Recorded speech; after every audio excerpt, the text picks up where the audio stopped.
Hi all, Jody here. I know I promised you a video on my trip down the Pacific Coast Highway, but that's a lot of stuff and it's taking me a while to gather it all. So instead, we're going to jump to the current time-ish and show you my recent trip to Michigan and Indiana. So I hope you enjoy. Pacific Coast Highway will come, just not yet. Thanks for watching. So I wanted to take a moment before I hit the road to show you where my home base is and what it looks like. When I first started traveling full-time after my brother's death, I would most of the time stop by here at, this is my brother-in-law's farm, not too far from Hannibal.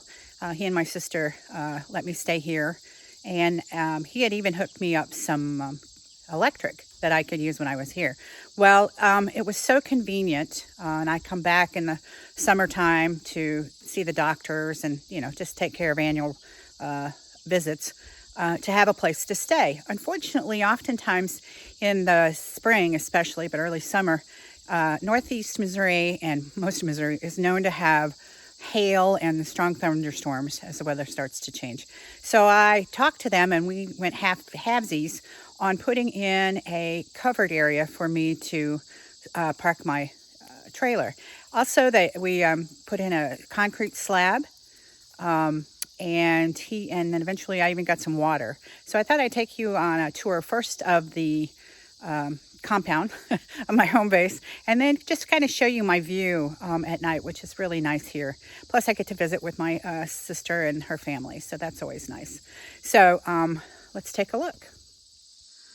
So this is my driveway, again, out here on the farm, and turn kind of slowly so I don't make it too dizzy. And then this is the place where I park my trailer. You'll notice it's a little tall. We got to talking as we were developing it, and my brother-in-law was saying, well, if we made it a little taller, then when I'm not using it anymore, they can use it as a hay barn, which makes a lot of sense. You should always have, if you're going to do a building or something like that, to have future uses for it. This is a century farm, so it's passed down through generations. So anyway, so we call it Jody's hay barn now because it's tall enough. It still does a great job as far as what I'm concerned about, which was the hail. It is on a little incline hill up here, so I do get some wind, which is pretty bad. But this trailer has been through some really heavy winds, derechos and things like that. And it's done fine. So anyway, so this is where I park my trailer and my truck to keep it from the hail, which is really nice. And then over here, you can see that he's put me in some power box. And I do pay him a certain amount each month.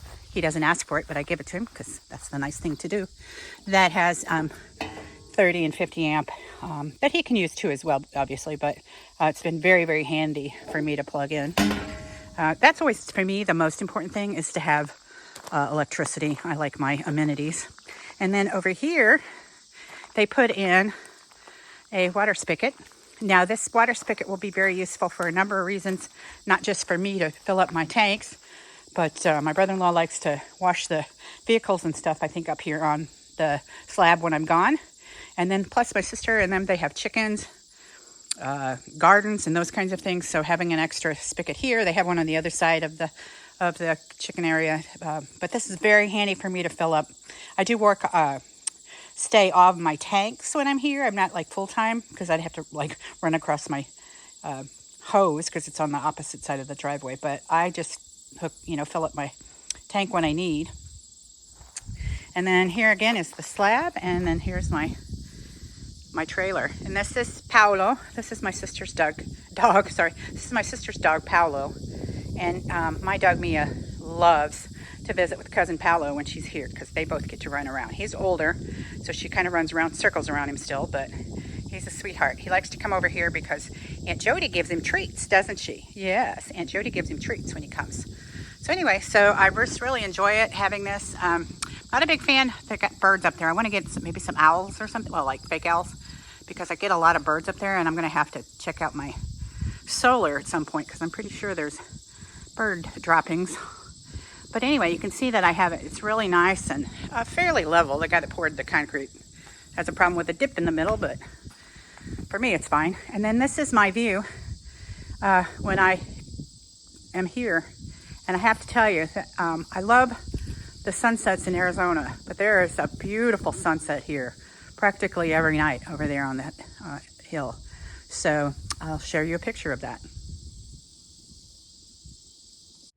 Oh, okay, so this summer has been raccoon bites and cellulitis and countless doctor's appointments for just checkups and stuff like that, and it's just been a pain in the butt. So it's finally time to go. It's September 2nd, my sister's birthday, so this is my gift to her, is that I'm leaving her. So it's been a good summer, but I'm really excited to get on the road. I am headed east for the most part, but first Indiana and then on to Michigan. So I've got about most of September in Michigan, so I'm very, very excited. And a very cool thing that I'm visiting in Indiana. So I'll tell you more about that when I get there. So I will see you down the road. Hi all. So I stayed the first night in Crawfordsville, Indiana. I didn't take any video. It was the KOA there. It's a nice KOA. I've stayed there many times. I was teasing my sister that I always know the campsites that are 4 hours away from home, because that seems to be as far as I ever want to travel. The first day I usually try to get up more under my belt, but 4 hours is a good thing. And then on the next day I traveled to here in Bluffton, Indiana. And so I'm staying 2 nights here at the KOA because I have a very special treat today, a treat for myself. So I am headed to Fairmont, Indiana. So while I put you on hold while I drive, see if you can tell me what you think is in Fairmont, Indiana. So I will see you there and you will know. See you in a bit. So did you guess James Dean? Yeah, I was headed through Indiana anyway, and I saw on the Dearly Departed channel with Scott Michaels about the James Dean Museum in Fairmont, and so of course I had to stop. I'm a huge James Dean fan, particularly the movie Giant. So seeing that mural there was so cool. For some reason I didn't get any video inside of there, but come to think of it, the lady that worked there, Dorothy, I recognized her from the Dearly Departed with Scott Michaels video, and so she and I just chatted the whole time. She told me she moved to Fairmont just to work there at the James Dean Museum, so she is a huge fan and has lots of knowledge. And so I don't have any video there, but I'm just going to share some photos and maybe add some some music just so you can see what was there. It was a blast.